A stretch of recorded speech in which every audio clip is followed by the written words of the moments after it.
దయచేసి ఈ మాట గుర్తుపెట్టుకోండి. నువ్వు ఏడిపిస్తున్నావు ఆయన్ని, అయినా ఆయన ప్రేమ నీ పట్ల తగ్గలేదు. నువ్వు విసిగిస్తున్నావు దేవుణ్ణి, అయినా కూడా నిన్ను ప్రేమించడం మానలేదు. నువ్వు బాధపడుతున్నావు, అయినా కూడా ఆయన నిన్ను ప్రేమిస్తూనే ఉన్నాడు. నువ్వు తిరుగుబాటు చేస్తున్నావు, అయినా కూడా నీ వెంటబడుతున్నాడు ప్రభువు తన ప్రేమతో.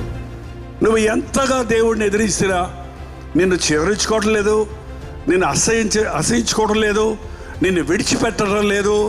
కాబట్టే నువ్వు ఎట్లా జీవించినా సరే నీ మీద కీడు రావటం లేదు, నువ్వు చావటం లేదు, నీ మీద శాపం రావటం లేదు.